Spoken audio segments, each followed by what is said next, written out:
Saludo cordial para todos los oyentes de En Voz Alta.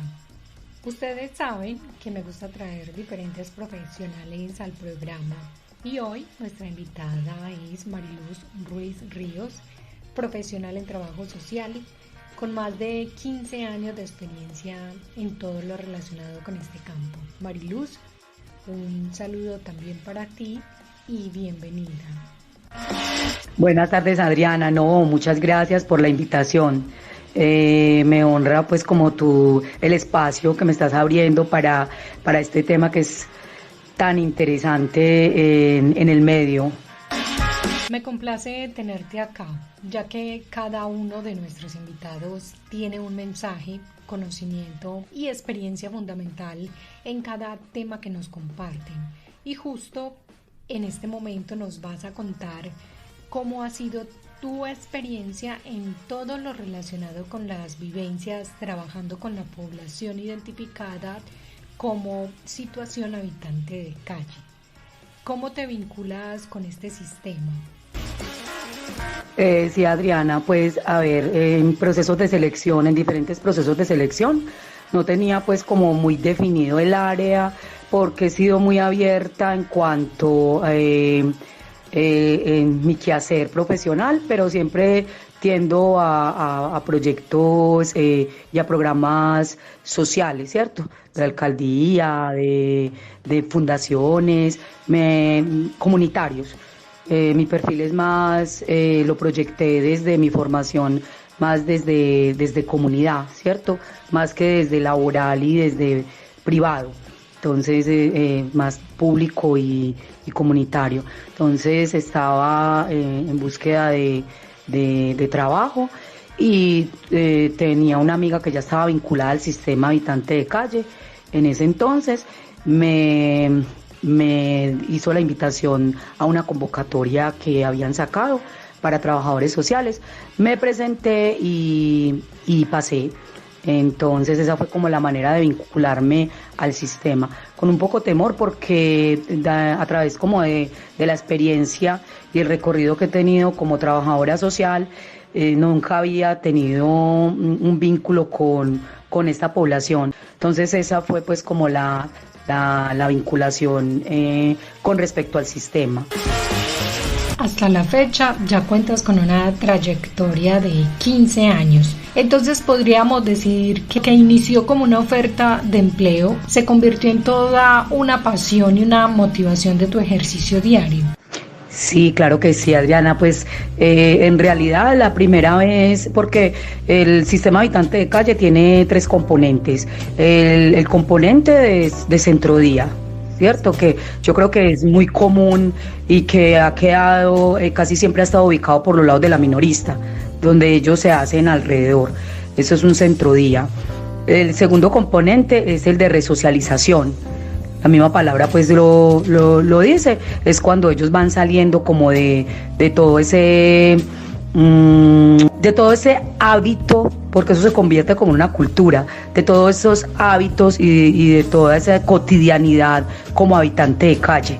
Entonces ellos ya van tomando como mayor conciencia y se van desvinculando un poco también del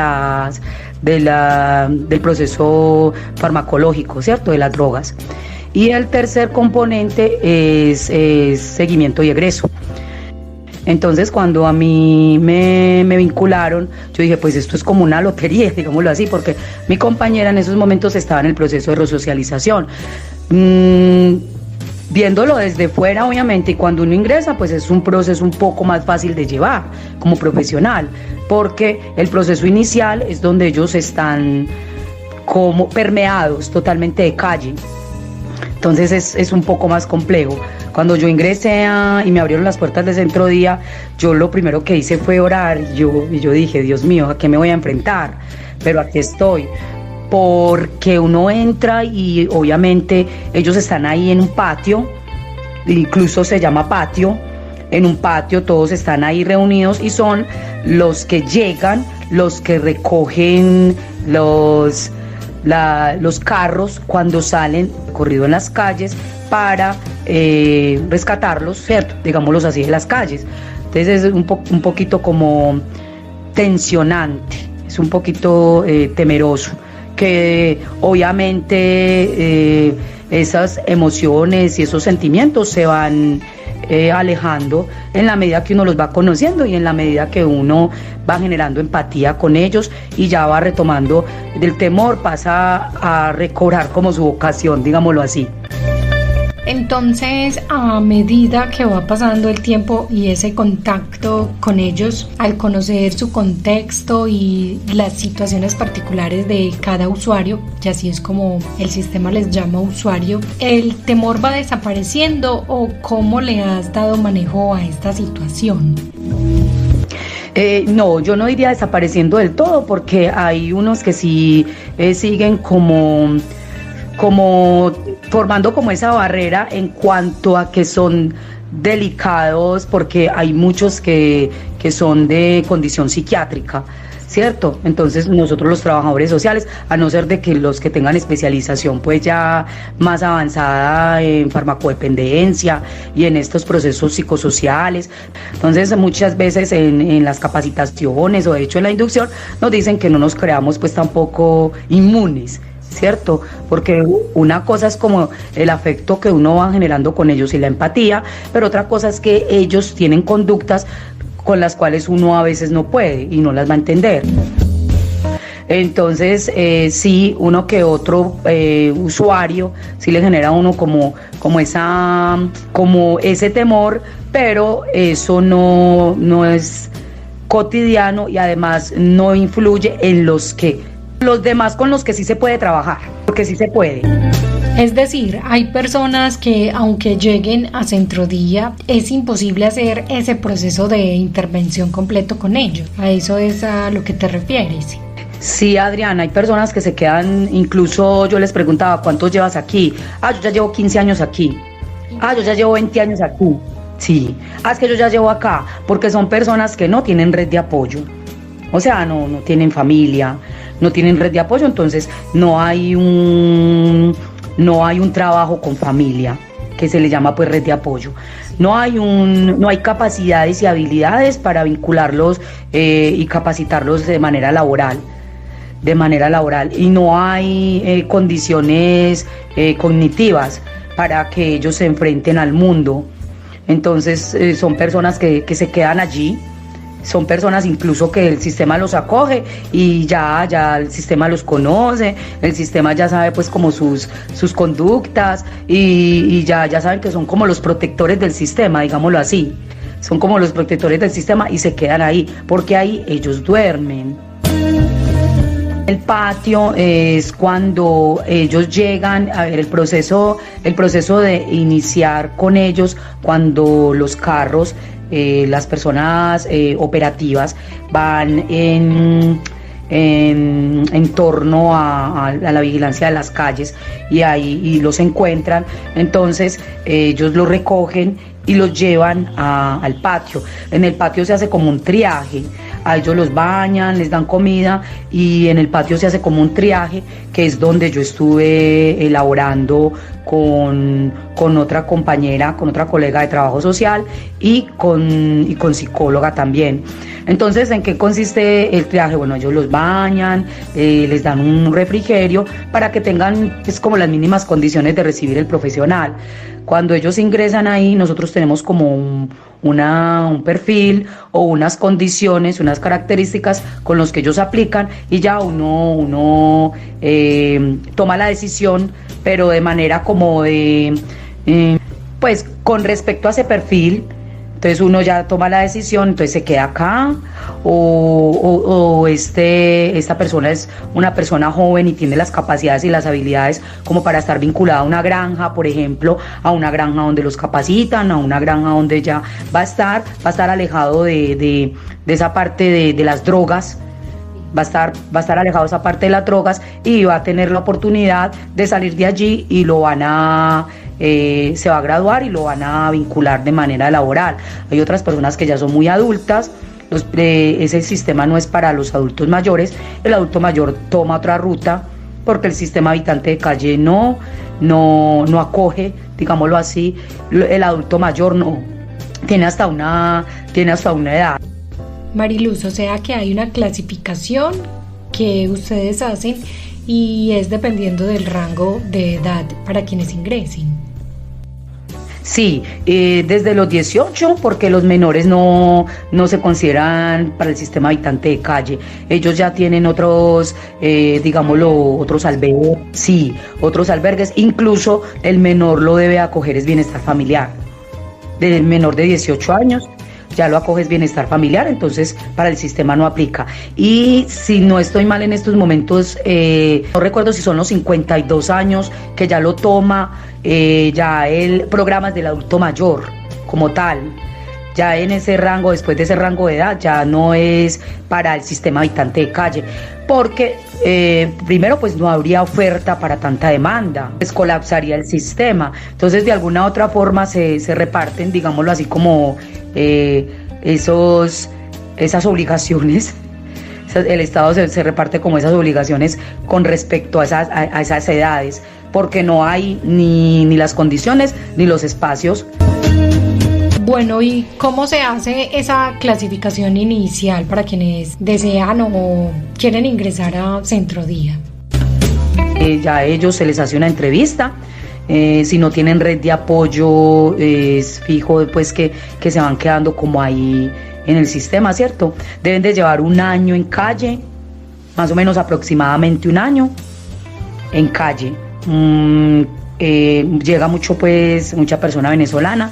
La persona venezolana también tiene otro tratamiento y otra ruta de atención. Por lo mismo, porque hay mucho habitante de calle de Medellín, no se puede atender, centralizar pues como ahora, sí es como apoyarlos, pero no desde el sistema, sino que se le orienta desde otra ruta. Incluso cuando ellos decían, es que yo vengo por decir algo, yo vengo de Bogotá, entonces se hacía como un primer contacto con la familia, qué pasó, por qué te viniste, tal cosa, ¿cierto? Como haciéndole preguntas en la misma entrevista, se contactaba con la familia y era, no sé, por decir cualquier cosa, que peleó con la esposa, ¿cierto? Pues se me ocurre aquí como por decir cualquier cosa, peleó con la esposa, entonces se vino eso, y entonces acá no le fue bien y lleva, por ejemplo, 2 semanas en calle. Entonces también habría la posibilidad de retornarlo.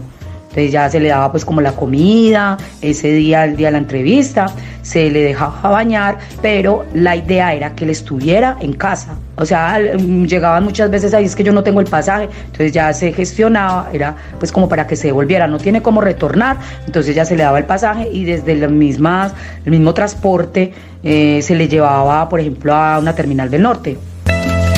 Entonces, dependiendo como el tipo de situación de cada uno en particular, se hace un acompañamiento y un seguimiento. Tengo entendido que los trabajadores sociales son parte fundamental en toda esta intervención con el habitante de calle. ¿Qué otros profesionales también hacen parte de todos estos procesos con esta población?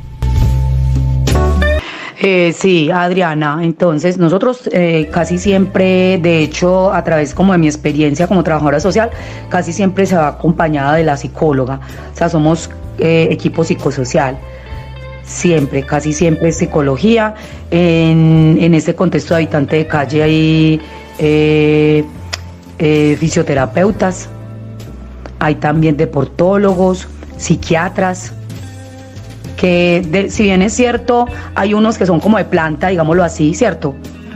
Que somos los trabajadores sociales y los psicólogos, y los deportólogos, hay otros que son como si se requieren, si se necesitan, pero el doctor también, hay una persona o dos encargado de porque ellos llegan lesionados, ellos necesitan atención inmediata, entonces también hay doctores de medicina, ¿cierto?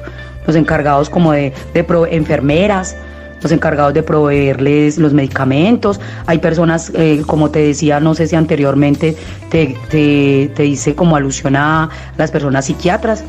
Entonces esas personas requieren de tratamiento y al estar en Centro Día, al estar ahí dependiendo de lo que hagamos nosotros por ellos necesitan tomarse medicamentos, estar pendiente, por ejemplo, si tienen una herida. Entonces nosotros nos convertimos como en la familia de ellos, porque estamos pendientes de su estabilidad mental, de su estabilidad física, de la parte de salud.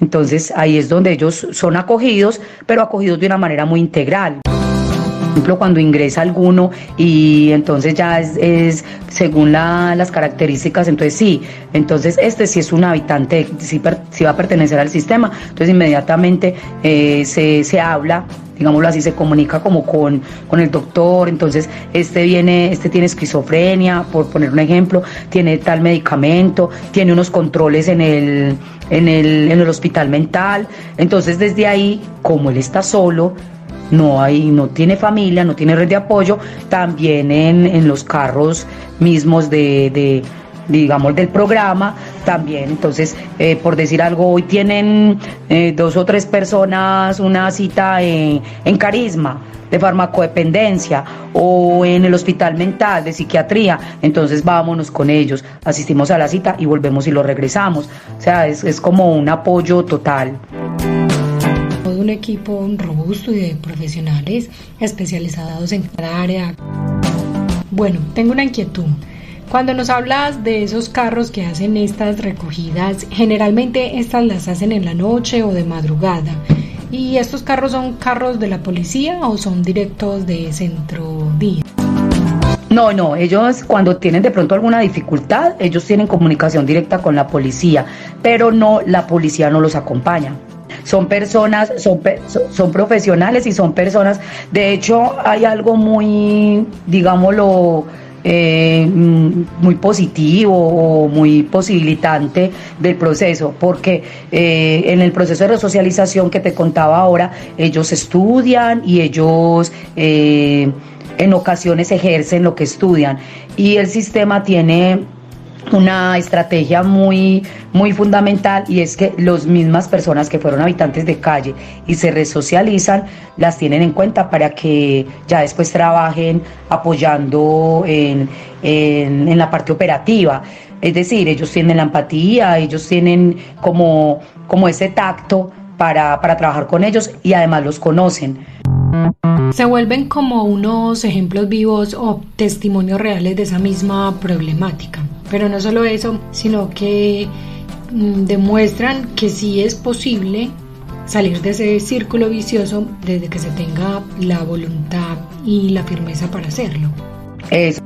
Pero Adriana, se me olvidó decirte y creo que va con la otra pregunta, la anterior, que con lo de la policía, ¿cierto?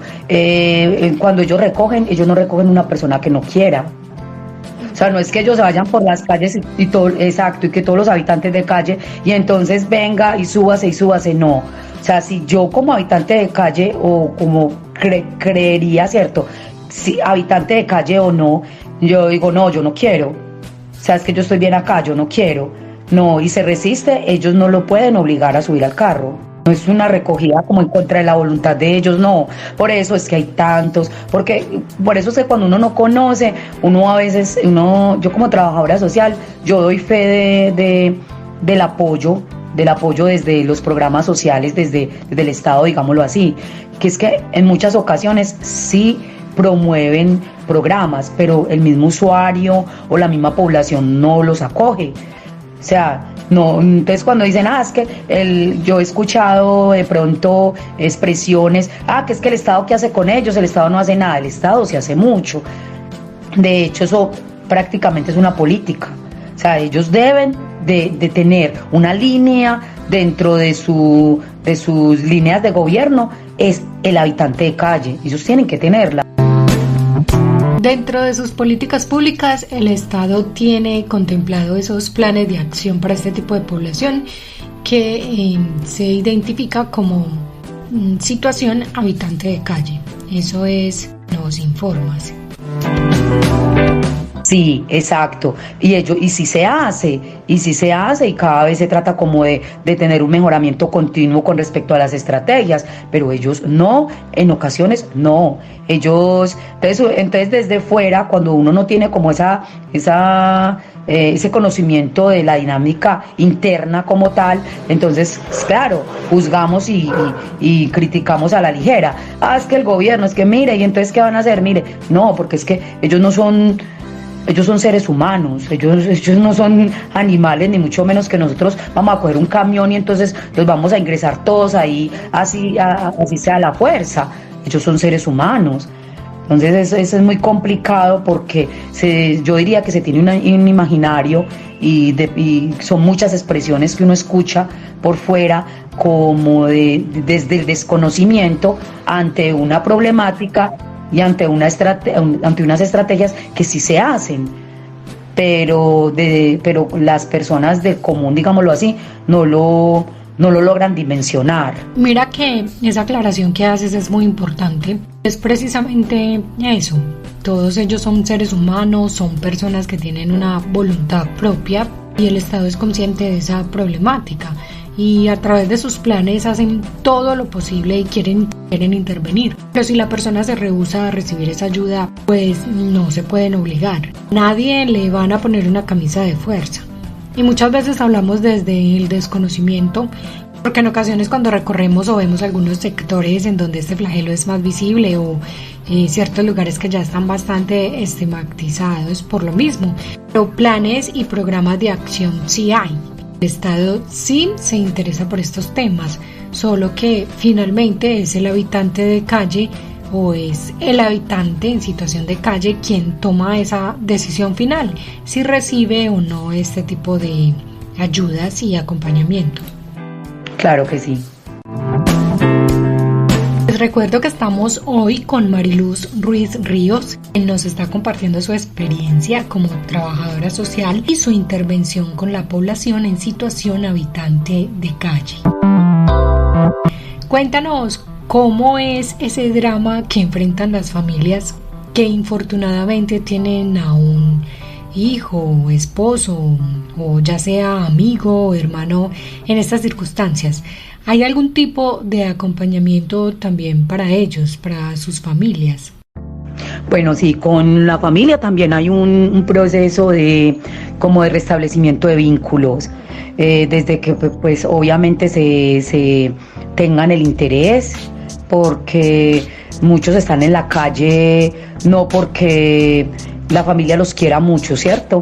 Sino porque desde pequeños las problemáticas no son cuando uno las ve desde el adulto, no, las problemáticas vienen desde pequeños.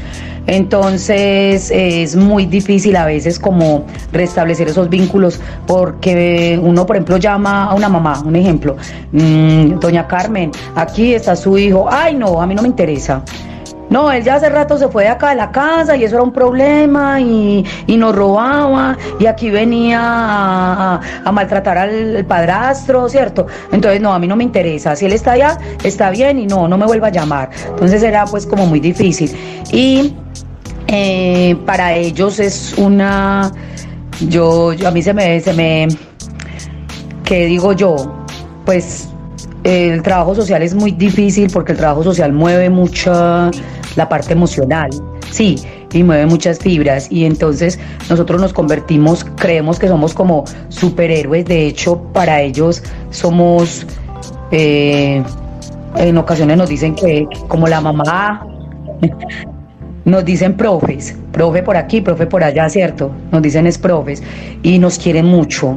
Y se apegan mucho a nosotros porque nosotros les brindamos afecto, un abrazo y eso nunca lo han tenido ellos. Calor humano, escucha, acompañamiento, los miramos a los ojos y nos interesa verdaderamente lo que nos cuenta. Entonces eso lo marca a ellos de manera muy positiva. Pero con la familia sí es muy difícil porque o no quieren ellos saber nada de la familia o la familia no quiere saber nada de ellos. Entonces es algo muy muy complejo. O se hace el reintegro familiar, se llama así, ¿cierto? Se hace el reintegro familiar, pero ellos no se sienten bien porque ya están acostumbrados a una dinámica y a una cotidianidad de calle que la familia no les brinda, ¿cierto? Y nunca se los va a brindar, pues. Entonces es muy difícil porque entonces ellos ya empiezan como, ay, vea, lo que pasa es que yo lo acogí y mire, ya volvió a empezar a robar, ya volvió a empezar a fumar. Entonces es algo muy difícil, entonces hay muchos retrocesos. Tú puedes ver es muy triste y a uno se le quiebra pues como el alma, el corazón, por decirlo así, ver una persona totalmente consciente, totalmente limpia, porque limpia es decir, profe, es que yo estoy muy bien porque yo hace 15 días no consumo, ¿cierto? Yo hace 15 días no consumo, profe, yo estoy muy bien, pero cuando se enfrentan de nuevo a sus compañeros y ellos ya conocen pues obviamente la dinámica de la calle y dónde pueden comprarla, dónde puedan adquirirla, al otro día que llegan, casi que los tenemos que recoger con cuchara. O sea, tú despedirte de un usuario consciente, voy a ir a ver a mi hermano y feliz de que hace 15 días no consume y que está limpio, y al otro día llegar así, llegar vuelto nada, eso es una cosa, para un profesional eso es algo lamentable.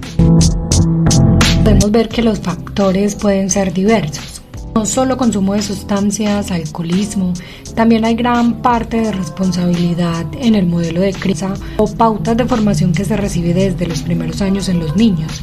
Si bien los hogares no son perfectos, las familias no son perfectas, sí existen muchos hogares totalmente disfuncionales y que se vuelven en ese detonante para muchos que ahora están sumidos en esta situación de calle.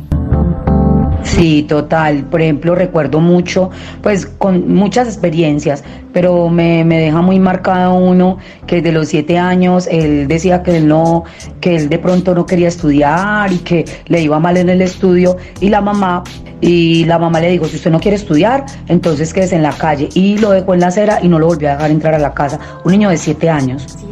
Claro, entonces de 7 años, así como mi hijo menor, Tiago. O sea, yo llegaba aquí a la casa, yo llegaba acá a la casa y yo digo, pero es que ¿qué hace un niño de 7 años en una calle?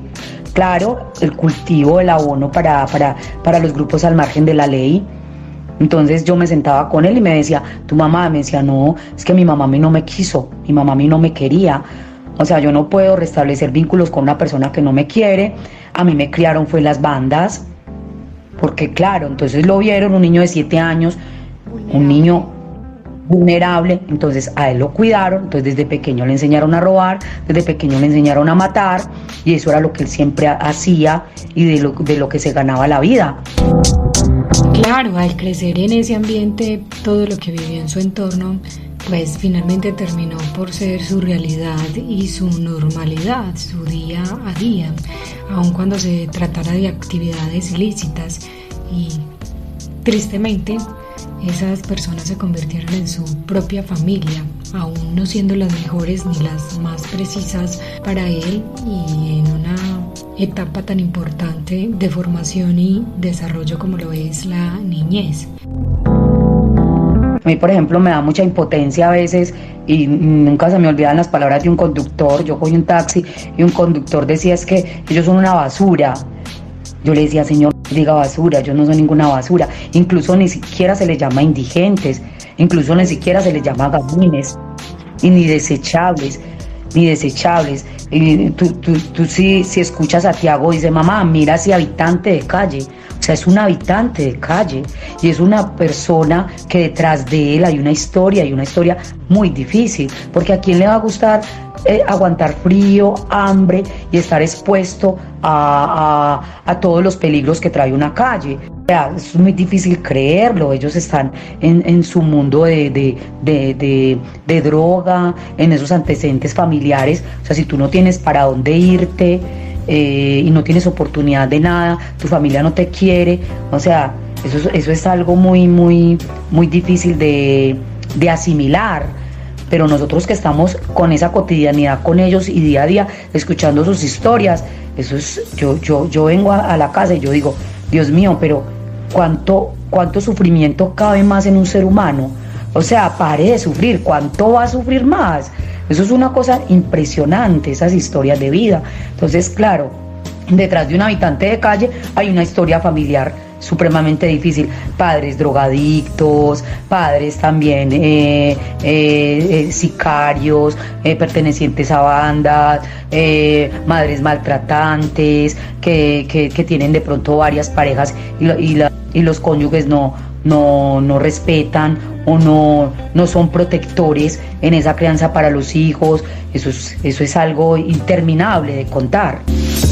E indiscutiblemente todas estas situaciones van generando vacíos emocionales y psicológicos muy difíciles de sobrellevar a lo largo de la vida para cualquier ser humano, y especialmente para estas personas que nos vienes contando según tu experiencia, pues tampoco tienen un tejido social o un apoyo familiar o para decir que la carga es más ligera o más liviana. Claro que sí. Mariluz, ¿consideras que esta indiferencia que como sociedad tenemos frente al habitante en situación de calle es porque desconocemos esos antecedentes, esos contextos con los que ellos ya cargan a sus espaldas? Sí, yo pensaría que muchas situaciones se vuelven como tan naturales y como un paisaje. Hay un habitante de calle, eso es normal. Incluso son los que afean las calles, eso huele muy maluco, pero no hay empatía en cuanto, claro, como no tienen de pronto un familiar, una persona cercana que esté viviendo esa situación, entonces ellos no van a sentir esa empatía por esa situación, y la gente es totalmente indiferente, ¿cierto? Uno no vaya a decir pues que entonces que tú te vas a ir de calle en calle a ir a abrazarlos, ¿cierto? A ir a darles comida si no te nace, pero por lo menos un pensamiento positivo al universo y a Dios, o una oración por ellos, pues no ser como tan indiferentes, porque ellos son personas. A mí me dio mucha tristeza. Yo no soy de problemas, ¿cierto? Y a mí me da mucho temor los problemas, pero yo he escuchado expresiones así. Yo iba un día en un bus y una señora decía, ¿por qué no los quemarán a todos? Yo dije, Dios mío, ¿qué es esto? Pues eso fue una cosa que yo dije, Dios mío, y ella no es la única que piensa eso. Eso es, y yo digo, ¿qué es esto? O sea, estamos en una sociedad tan enferma, tan indolente, tan exagerada. O sea, si ella no siente empatía porque no la siente, y si ella de pronto no tiene un familiar y no va a pensar como amorosamente hacia ellos, pero tampoco para decir que ojalá los quemaran a todos, que son los que afean esta cuadra o esta parte de la ciudad. Es increíble, es exagerado, ¿no? Yo no diría indiferencia, es la indolencia y ¿qué te digo yo? Y la insensibilidad, pero total, por esta población.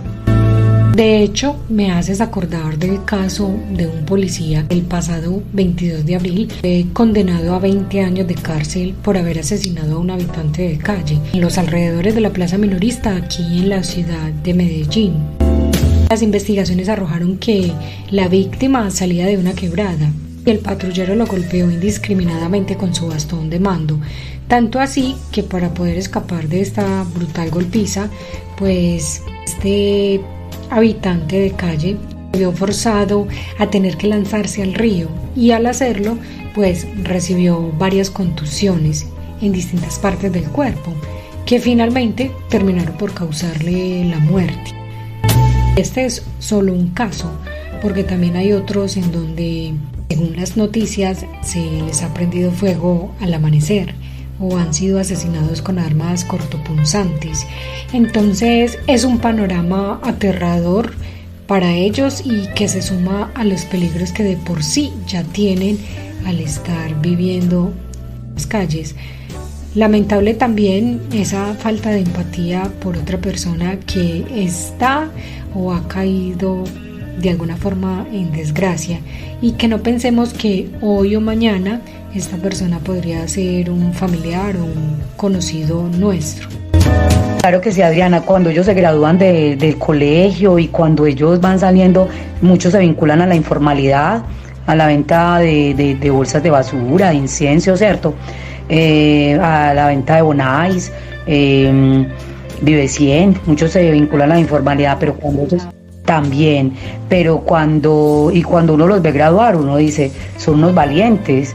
Yo les digo a ellos, ustedes son unos valientes. O sea, uno después de tener esos testimonios tan angustiantes y tan impresionantes de sus vidas, y ellos salir adelante a pesar de esa programación, de esas historias familiares, de esos ciclos repetitivos de miseria, de abandono, de pobreza, también de maltrato, ¿cierto? De sicariatos, de tantas cosas negativas que vivieron desde su niñez, que los dejaron marcados, y tener la valentía de graduarse y además seguir adelante. Eso es una cosa, o sea, cuando uno los aprende a mirar desde otra perspectiva y cuando uno los aprende a querer y a abrazar desde sus historias familiares, eso es otra. Te digo que a mí me cambió. Yo, por ejemplo, cuando no tenía como el conocimiento de la población, yo les pasaba a la calle. Yo pasaba a la calle, yo decía, ay, qué miedo, ya no. O sea, yo normal, yo paso normal y elevo una oración por ellos. ¿Por qué? Porque yo ya con conocimiento de causa. Mariluz, esta charla, bueno, esta experiencia y todo lo que nos has estado compartiendo ha parecido bastante importante y muy humano. Así que cuéntanos, por favor, ¿qué es lo más difícil o complejo que ves al trabajar con esta población? Como también, ¿qué es lo más bonito o lo más gratificante para ti a la vez de toda esta intervención y proceso que llevas a cabo? Bueno, lo más complejo es como la impotencia ante por decir algo, profe, yo quiero hablar con usted, ¿cierto? Entonces ellos entran pues al consultorio y empiezan pues a contar, profe, es que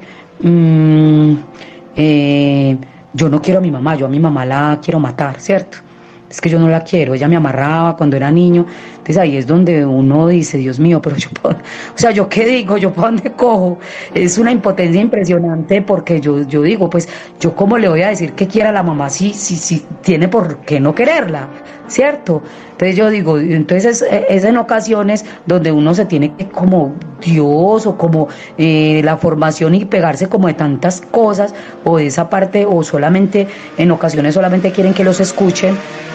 Y uno se tiene que llenar como de mucha, digámoslo, como de mucha sabiduría para tener una intervención muy asertiva con ellos. Entonces en ocasiones uno dice, Dios mío, pero aquí se va como en saco roto todo lo que aprendí o toda la experiencia que tengo, porque esto aquí no sé cómo calmarlo. Eso, no sé cómo aplicarlo, pero yo digo que es que una dosis o ¿qué digo yo? Lo que nunca le debe faltar a uno es como el amor. Entonces ellos sienten eso, uno como desde el amor, desde esa vocación, yo siempre los abrazo, ¿cierto? Ay, tan bueno la profe que nos abraza, a nosotros nadie nos abraza. En ocasiones hay profesionales que son muy, muy distantes, pero yo tengo pues como esa característica, esa parte de mi personalidad, es mucha empatía con ellos. Entonces desde el principio, porque eso es muy importante, desde el principio generar empatía, porque ahí es donde ellos se abren con uno. Eso me parece muy, muy, muy difícil. Y lo otro, en ese contexto que te estaba contando, es como uno no quebrarse, porque uno dice, pues hombre, nosotros somos el acompañamiento y de alguna otra forma el hombro en el cual ellos lloran, y entonces yo me voy a poner a llorar con ellos, ¿cierto? Esa no es como la idea, pero sí nos cargamos mucho, y nosotros de alguna otra forma pues podríamos decir que después con algunos profesionales o algunas personas que tenemos cercanas y hacemos catarsis, o sea, empezamos como a sacar todo eso porque nos cargamos muchísimo. Entonces me ha parecido muy difícil de mi quehacer profesional en todo mi recorrido profesional, valga la redundancia, y con ellos sí, como esa impotencia y como por dentro, Dios mío, ¿yo cómo hago para no quebrarme acá? O sea, como no abrazarlo y ponerme a llorar con él, porque eso no le ayudaría. Me parece muy difícil, y la gran satisfacción es cuando uno los ve ya, profe, mire, tengo trabajo, vea, me casé, por ejemplo, o tengo una hija, mire, tan linda, o una usuaria que cuenta que ella fue abusada por personas cercanas a ella, que como 7 veces abusada, ¿cierto? Y que la mamá nunca había hecho nada, y verla ahora ver la hora en unión con otro usuario del sistema, con un egresado, los dos son egresados, y tratando de salir adelante después de esa historia de vida tan difícil. Tiene pues como una venta de comidas rápidas, entonces para mí eso es una gran alegría. Y cuando todavía, ¿cierto?, usuarios que ya egresaron y que no volví a ver, me escriben y me dicen: profe, usted ha sido un ángel para mí, ¿cierto? Si no hubiera sido por usted, me hacen llorar con sus palabras, que uno no cree que uno en el transcurso de su vida toca a tantas personas y deja huella positiva. Pues uno no lo cree, porque de alguna otra forma es como mi quehacer, ¿cierto? Sí. Pero eso es muy satisfactorio. Realmente un trabajo muy bonito y una gran labor la que todos ustedes hacen.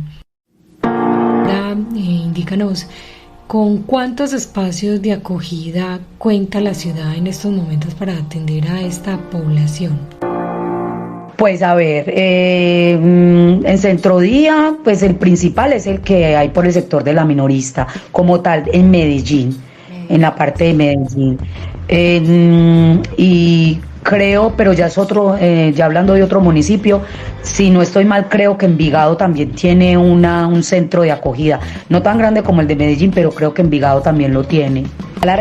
La parte de resocialización ya es en otra sede, y el componente de seguimiento y egreso y resocialización es en la misma sede. Pero ellos no van y se quedan allí. En la única parte, en el único proceso donde ellos se quedan es en Centrodía, y de ahí ya digamos lo que granjas, que en las granjas también otro proceso de capacitación y de estudio, y que ellos ya hacen también un proceso de limpieza en la parte farmacológica. Pues o sea, ellos hacen habilitación, entonces esas son como sedes pequeñas, digámoslo así. No se hace lo mismo que en Centrodía, pero son como sedes pequeñas. Entonces son granjas que se utilizan, son como fincas que se utilizan para ese fin. Bueno, para ir finalizando con esta charla, te pregunto, ¿vale la pena seguir apostándole a este grupo poblacional? Sí, Adriana, yo creería que vale la pena, porque si 2 o 3 que se resocializan, valió la pena. Así sea uno que se resocialice, valió la pena. Uno quisiera ese proceso de resocialización y de reincorporación a la sociedad de un mayor porcentaje, pero son personas que están ya tan enfermas mentalmente, son personas que tienen tantos traumas, y son personas que, aunque quisieran salir de ahí, no lo hacen, pero porque ya están demasiado afectadas con sus, como te digo, con sus huellas y con sus traumas desde pequeño, no son capaces de salir. Uno quisiera que fuera el mayor porcentaje, como te digo, pero sí, claro, sí, vale la pena, como te lo mencionaba ahora, desde que digan: yo estoy trabajando, mira que yo salí adelante, o sea, ya estoy con mi familia nuevamente. Entonces sí, que vale la pena toda la vida.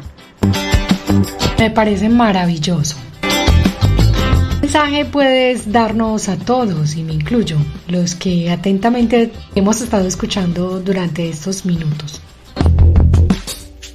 Sí, claro que sí, que cuando miren y cuando estén por la calle o cuando observen a un habitante de calle, bueno, primero que no les vuelvan a decir indigentes ni desechables, ¿cierto? Que traten como de cambiar un poco ese término tan despectivo y ese término tan excluyente. Sí, una invitación. Ellos son habitantes de calle, y que si bien es cierto, obviamente no los vamos a ir a abrazar, no les vamos a ir a dar una comida, pues ojalá, cierto, pero no lo vamos a hacer. Tampoco tengamos un pensamiento, digamos, de resentimiento. No le lancemos al universo un pensamiento negativo. Ellos ya tienen mucha carga desde sus historias familiares y desde todo lo que han vivido, y muchos ya están condenados porque de hecho ya no son capaces de salir de ahí. Entonces, que por lo menos elevemos un pensamiento positivo o una oración, que no sea algo negativo, ¿cierto? Y que también vayamos, si somos capaces, ir erradicando el término de desechable y de gamines, porque ellos son habitantes de calle. Bueno, hemos escuchado a la trabajadora social Mariluz Ruiz Ríos y quiero agradecerle por mostrarnos esa otra cara, esa otra realidad, ese otro mundo y ese flagelo que hace parte de nuestra sociedad. Y también por hacer ese llamado para que nos pellizquemos un poco y seamos más empáticos con las realidades del otro. De verdad que fue muy especial e interesante escuchar y compartir este espacio contigo. Adriana, muchas gracias. Me sentí muy complacida con este recorrido y con este testimonio, con la experiencia que tengo con esta población. Siempre bienvenida. Muchísimas gracias también a todos ustedes por estar acompañándonos en otro episodio de En Voz Alta. Nos escuchamos en breve. Cuídense mucho. Feliz día.